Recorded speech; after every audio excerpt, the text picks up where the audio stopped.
Hello, Feuzion. My name is Alex Fuse, the host of Fusion News, and we have another big show for you right now. I'm on the phone with MLB Pipeline writer, Mr. Jim Callis. So, Jim, it's been a great year for MLB prospects at the level, but there's one player that's been sticking out most in the last 2 weeks, and that Aristides Aquino. And you wrote an article yesterday about possibly who else could be in the minor league system right now that could possibly in the next 2 to 3 years come up and make a huge impact this late into the season, like right now.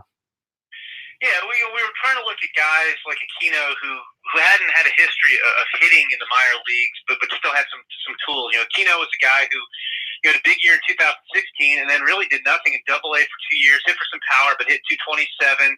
Reds took him off their 40-man roster, non-tendered him, signed him to a minor league contract, and obviously, this year he got off to a great start in AAA. They're using the MLE balls in AAA, so you have to kind of take those numbers with a grain of salt with a lot of guys this year. But then he comes up to the big leagues after the Yasiel Puig trade. He hits 8 home runs in his first 12 games, which had never been done before. So we kind of had some fun and looked at some guys who were kind of similar profiles, maybe hadn't hit for average, but had a chance to maybe make an impact in the big leagues. And we listed 10 guys. A couple of my favorites on that list. Bobby Dahlbeck of the Red Sox. I don't know if he's ever going to hit for a high average. And he only hit 234 in Double A this year, but he keeps hitting home runs, keeps playing really good third base. He draws a lot of walks. He's reducing his strikeout rate. I mean, he's blocked by Rafael Devers, who's probably the hottest hitter, in the American League right now. But he's pretty talented. There's a catcher who's up with the Tigers right now, Jake Rogers, who never really hit in college. Hasn't really hit much since he got traded by the Astros and Justin Verlander trade. But he's just an outstanding defender with a cannon arm. He's got some raw power. I think if he just hits a little bit, he could be a regular. And if he doesn't hit, I think he could be Jeff Mathis maybe with more power. And that third guy I mentioned off that list, one of my favorite guys in this year's draft, but kind of hard to figure out, was Cameron Meisner, who had the best all-around tools in college baseball this year. But he hit just 222, and he struck out a bunch in SEC play. And he's going to have to, get a little bit more consistent at the plate, obviously. But he's a center fielder with 30-30 upside. So it was kind of an interesting article trying to identify, hey, who might be the next guys who could be, maybe not hit 8 home runs in the first 12 games, Alex, but be the next Aristides Aquino, who maybe didn't put up high minor league batting averages, but could be an interesting big league player. Another player that's really sticking out to me in AAA is Gavin Lux of the Los Angeles Dodgers. He's hitting 434, 11 home runs. And this is a guy that, again, this Dodgers team seems like everyone can hit on this Dodgers team. So where do you see Gavin Lux? Do we see him making an impact if he gets to call up in September, or is he just going to make an impact in 2020 going forward? That's a great question. I mean, he's been, there's a lot of guys putting up big AAA numbers. There are a lot of guys hitting 434, like he has for over a month. He's only 21 years old. I think that's going to be an interesting question. I mean, this guy, he was first round pick, got a little bit of a slow start in pro ball, and then kind of toward the end of 2017 since, he's just done a ton of damage at the plate. And, the question is with the Dodgers, I think that they're hands down the favorites to advance in the National League right now, and then they're up by 20 games almost on the Diamondbacks. I mean, they haven't literally clinched, but they virtually clinched a playoff spot. To me, I know they move guys around to different positions. If it were me, Kike Hernandez, I guess, has been the regular second baseman. He's hurt right now. I would play Gavin Lux every day at second base and bring him up to the big leagues. I think that would be their best defensive lineup, and I don't think he'd be giving up anything offensively. But we'll see. Sometimes you have teams that are going good, like the Dodgers are. They don't want to make significant changes going down the stretch, but I just think Gavin Lux, especially given the position flexibility of guys like Chris Taylor and Enrique Hernandez who are hurt, if you put Gavin Lux at second, you can move those guys around as you saw fit. I would get him up in the big leagues now and see what he could do, to be quite honest. You talk about the Dodgers in the National League, but we have to talk about the Yankees in the American League, another powerhouse team. Where has Gio Urshela and Mike Tauchman been? Are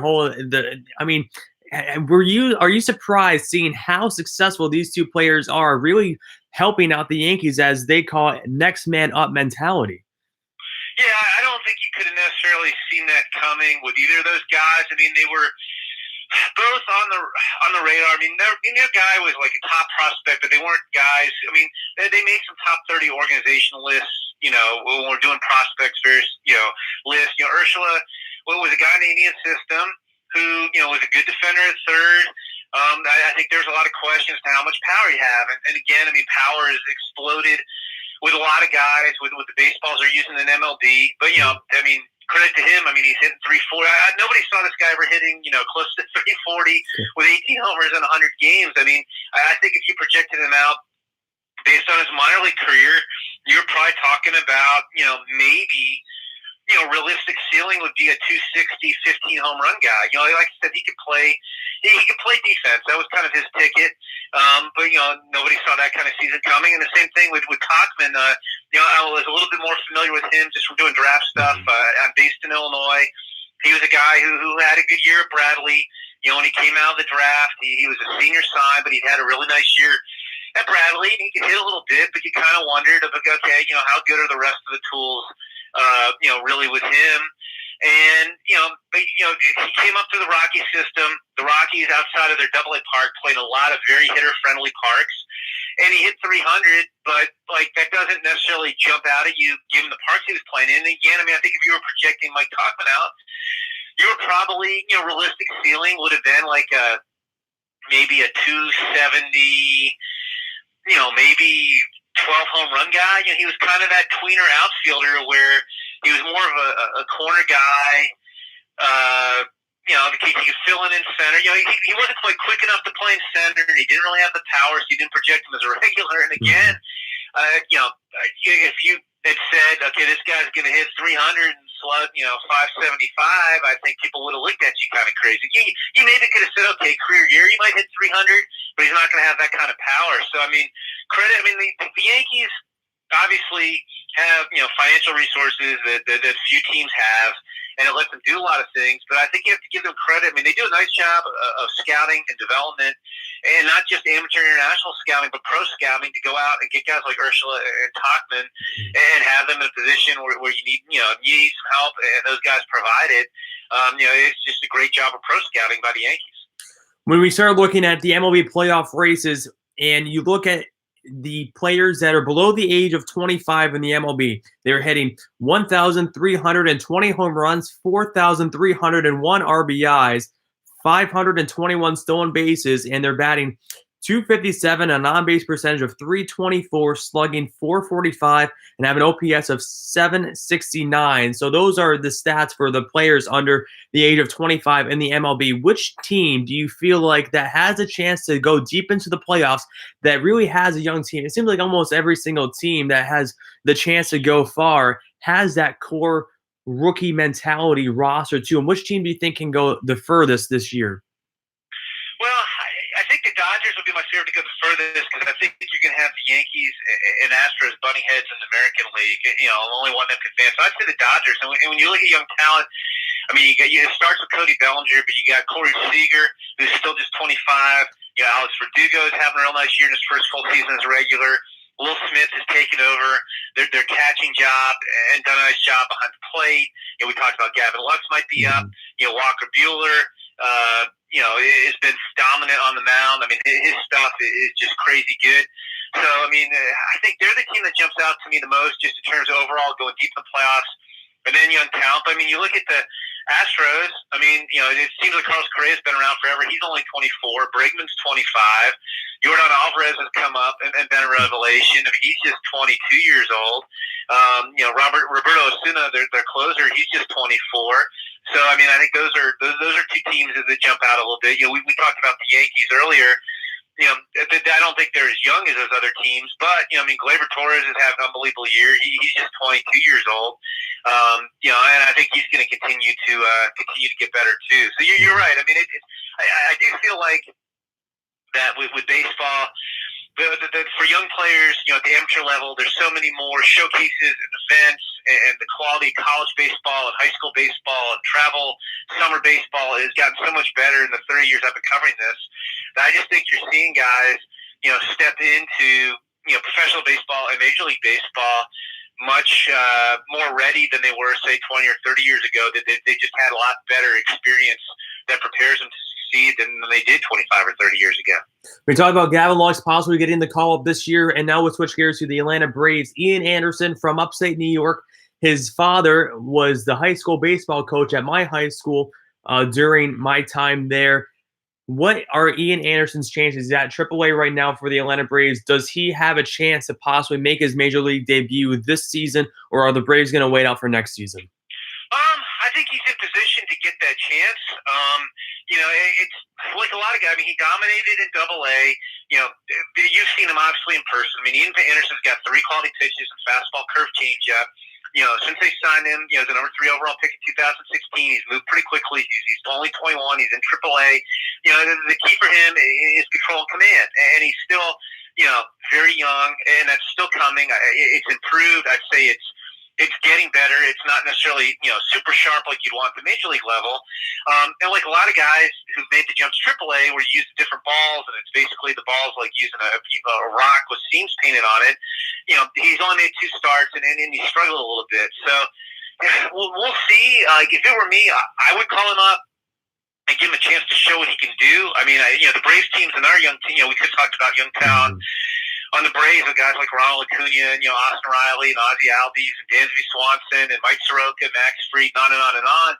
Their rotation is not especially deep, and so to me, Dallas Keuchel, is I guess right now going to class would be their 4th starter. Mike Fulton-Evans would be their 5th starter, and those guys would get knocked around some. I would give Ian Anderson a chance to show what he could do down the stretch. And maybe use him as my 4th start in the playoffs. But I don't know if the Braves made a determination, and it probably will determine on how much success he has adjusting to the Major League Baseball while he's in AAA. And if he can make some progress with that, I think they'd call him up and give him a shot. We may have to wait till next year on him, though. Jim, this is my favorite segment on the show. It's the Fast 5 quick round. It's 5 quick questions, and you have however long as possible to answer them. So my first one for you is 2 broadcasters you haven't worked with yet that you would like to. Well, I don't do a ton of broadcasting of games. Most of the way I do the specialty games for MLB Network, like the Under Armour game or the Fall Week games, things like that. I guess 2 guys, if I'm thinking Bob Costas would be one. I don't know that we'll ever do a game together because I don't think I'm going to be doing Major League games or Bob's going to be doing amateur games. Bob Costas would be one. And I'm trying to think who would be my second. Again, I don't know if it'll ever happen, but Al Michaels, I think is so talented. He's more of a football guy now. I think it would be fun to do a baseball game with Al Michaels.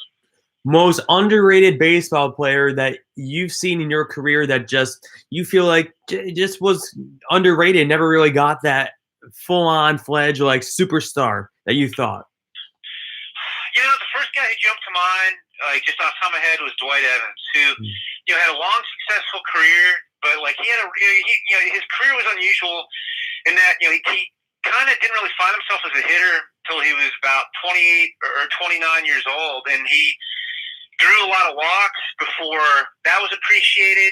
He was a great outfielder, and he won Gold Gloves, but I think before defense was fully appreciated. Back in his day, it was all batting average and home runs, and he always put up a lot of doubles and walks and played great outfield. And I think you can make a case, certainly, that he could be he might have had a more productive. I think with the analytics today, you look at it, and he probably had a more productive career, all-around career than Jim Rice, and Jim Rice is in the Hall of Fame.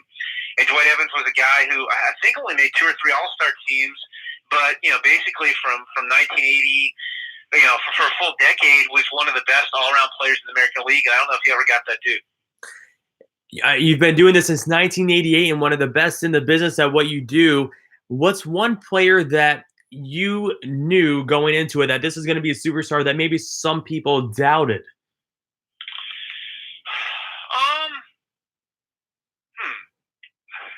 Trying to think of guys I would have been high on. Again, I do a lot of Red Sox prospect stuff, and I didn't think he was necessarily going to be a superstar, but I thought Jonathan Papelbon was underrated as a prospect. I liked him coming up, and he obviously went on to have a nice career. I mean, this wasn't going out on a limb, but I do remember, I had somebody at Baseball America bring this up. I do remember, looking back, there was a year where there was discussion, who's the number 1 prospect in baseball? Is it Bryce Harper? Is it Matt Moore or is it Mike Trout? And I think I pounded the table for Mike Trout, not necessarily on draft day, but a little earlier in his career, which probably comes from doing Midwest League prospect stuff. And I'd never heard a player talked about like Mike Trout by scouts and managers. So I was pounding the table for Mike Trout over Bryce Harper a little bit back in the day. Those were two guys. I'm just trying to think. I mean, I remember, I mentioned Walker Buehler, and again, I didn't necessarily think he was going to become this because his stuff really took off after Tommy John surgery.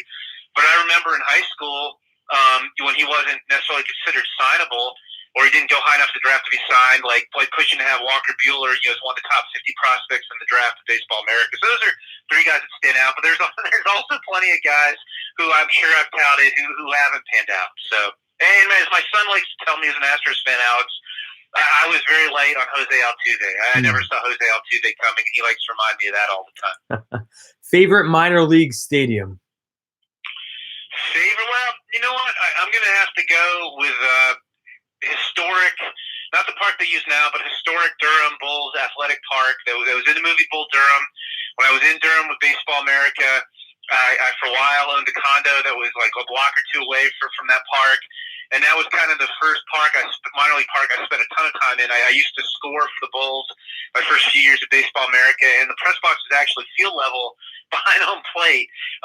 And that was just a cool part. I saw a lot of interesting players. The first game I ever did as official score was a perfect game, and it was an opening day doubleheader because of rain. And then in the nightcap, I was 4 outs away from a no-hitter by Steve Avery. Almost had back-to-back no-hitter. But saw a lot of great players in that league, a lot of future big leaguers, and really enjoyed it. I'm a big fan of the comparisons to prospects to stars right now in the day, especially during the draft time that you do on the MLB TV network coverage. What's one player now? Let's see if you can do a possible star right now in the day compared to a former star in the day. Like a big leaguer? Yeah, like a big league, like a comparison to a big league star to a former big league star. I'm trying to think of like a young guy. Well, I mean, this is one that kind of got made when he was coming up. I guess the first one jumped to mind because we were just talking about Mike Trout. And it was funny because everybody was like, he's not going to hit for that kind of power. That's a little bit much. But I remember Mike Trout getting Mickey Mantle comparisons when he was coming up through the minors. And I do remember Bill Mosiello, who's now a college coach, but was his coach, his manager in the Midwest League Angel system, was talking about how this guy was going to have a lot more power than people realized. That was the knock on him in 8-ball. Was like, he might be a 20 home run guy. Might only be a 20 home run guy. And Mike Trout, if he was a 20 home run guy, would still be an unbelievable player. But I've always liked the Mike Trout Mickey Mantle comparisons, and he's lived up to them. Last question, Jim, and this is my favorite one. I love to ask any baseball fan, a baseball reporter, or player. If a 15-year-old kid came up to you today and they told you that they don't understand baseball and it's boring, what would you say to them? I'd say you gotta watch a little bit more. There's so much going on. I think the hidden game or below the surface that people don't realize. I would just urge them to watch baseball, read about baseball, and I bet their opinion would change. Well, I appreciate you taking the time out of your busy schedule to come on my podcast today, Jim. And where can the Fuse Nation follow you on Twitter throughout all your coverage going forward the rest of the season? Yeah, it's I'm on Twitter at Jim Callis MLB, JimCallis MLB, and I usually try to link to everything I do and most of the stuff we do at MLBpipeline.com, which is part of MLB.com. And the great thing I think about our site is everything's free. All our scouting reports, all our stories, all the videos, all that stuff. None of it's password protected behind a paywall, so everybody can check all that stuff out. Perfect. Thanks again, Jim, for coming on today. Yeah, great, Alex. It was great talking to you. Thanks a lot. Thank you. All right, Fuse Nation, just from the one and only Mr. Jim Callis. Once again, thanks, Fuse Nation, for listening. I'll be back here live on YouTube in 10 minutes with Matt Gelb and Justin Dodd. We'll be talking some New York sports with Justin Dodd, and then Matt Gelb is a Philadelphia Phillies beat writer for The Athletic. So once again, Fuse Nation, thanks for listening, and I will be seeing you very soon. Thanks for watching.